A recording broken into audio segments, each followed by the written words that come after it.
RGB, definitely one of the most controversial topics in the PC world. You know, it's a proven fact that RGB adds at least 10 horsepower or at least 20 frames per second on any build. So, you know, that's always the joke going around. So I just finished my first PC build, and as you can see, I went a little crazy with the RGB, but I still feel like it's missing a little something. Originally, I wanted to do RGB fans on the top with the radiator, but in the end I went with just plain white, and now I regret it, but I don't want to spend the money on getting new fans, so I spent my money somewhere else. Introducing the Airgoo Digital RGB LED Strip Kit. This works with Asus Aura Sync, RGB Fusion, and MSI Mystic Light Sync. And if you guys can't tell, I'm a big fan of RGB, obviously. But I felt like it was still missing just a little bit because I have the tempered glass and it has some tint to it, so it really does die down the light a little bit. I wasn't expecting that when I bought the case originally. I thought it was regular tempered glass and not with the tint on it, but that's okay, no big deal. Like I said, if I would have gone a different way, I probably would have done the RGB fans, but these fans work really well. They're brand new. I'm not going to switch them out, so I went the alternative route with the LED strip. You can pick these up on Amazon for $26 ship. If you have Prime shipping, they get here in 2 days. Mine actually got here in 1 day. So the good thing about this is they include multiple plugs that you might need. So they do include 3 separate adapters. It just depends on which one you need. Like I said, it applies for the Asus Aura Sync, the RGB Fusion, and Mystic Light. In my case, I have the MSI Mystic Light, and as you can see here on the board, I need a 3-pin ARGB header, so this is going to be the one. And as I mentioned, I have the MSI Mystic Light, so my adjustable header is right here for that strip. In addition to all your adapters that are included, they include a ton of these clips, and they're actually magnetic, so they stick onto the case. You don't need to put any unnecessary glue, and they're pretty strong. In fact, a lot stronger than I was expecting them to be. They also include double-sided tape if you want to go that route. And here are your LED strips. So they do include 2 strips. I was a little hesitant because in the description it wasn't really specific as to how many you were getting.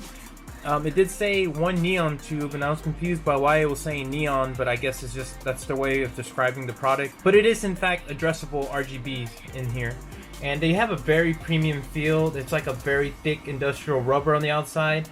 This nice diffuser, that's what really sold me on this, was because you weren't going to see each individual diode, hopefully. I'm hoping that it would be diffused like you see on these. I like that transition where it's nice and smooth.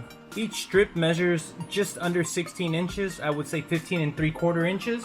And the best thing is, like it says, it's flexible. You can put them on these little rails here and you can do 90-degree bends, whatever you need for your case. So I went ahead and plugged this into my header on the motherboard, and it lit right up, no dead LEDs.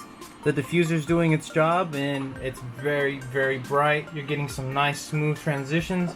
And this is gonna add some fantastic light to the case. I'm undecided at this point if I'm gonna use both strips. I think the one strip might be bright enough for my needs.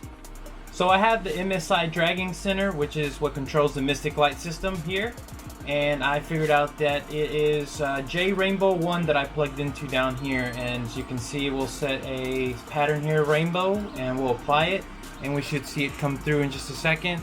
There you go. We have the rainbow effect. So if you want to do a meteor effect, then let's do meteor and red, and let's hit apply. We should see it turn off, and then it'll come through. And there it goes, it's cycling through. So that's really cool that you can do that, because you can create so many different effects. So we start by passing the cable down through this cutout, and we're gonna pass the rest of this cable out to the other side.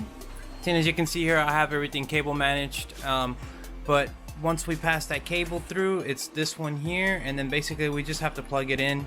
I'm gonna run it through and then connect it to this end, and then I'm gonna work on fixing up and making everything stationary, running my run up here. The installation was quick and easy. I managed to get it to the very top here of the fan. It's gonna come all the way down. We have a magnetic clip here, all the way down. I have a second magnetic clip just to keep it straight. We have the connection down here in the corner, and it was a straight shoot all the way across. And I used one more clip here, and that finished it off. I actually found a way to route the cable on the inside where the fans are, on the very bottom of the case, so you can't even see the cable running through anywhere on the bottom. So that's super nice. I got everything zip tied in the back. The last step is just turn it on and make sure it all works good. And there we have it. I gotta say, this looks absolutely amazing, spectacular. So the way I set it right now is just a solid red, and then everything else is going through its RGB cycles. So pretty much every light in this room is turned off, and this is how it looks like. I gotta say, it looks really, really good. And here's how it looks with the tempered glass put back on. It adds so much light in there. Really happy with the way that came out. I went ahead and did a little pulsing light here, and like I said, you can adjust it so many ways, whatever fits your mood. So that's the thing I like about the RGBs. You don't have to have the rainbow wave, you can have whatever color you want. Well, anyways guys, that's gonna do it for this video. I have the link down below. Thanks so much for watching. As always, if you have any questions, leave them down below. Don't forget to hit that like, subscribe, and we'll see you on the next one. Thanks for watching Flash Hobbies.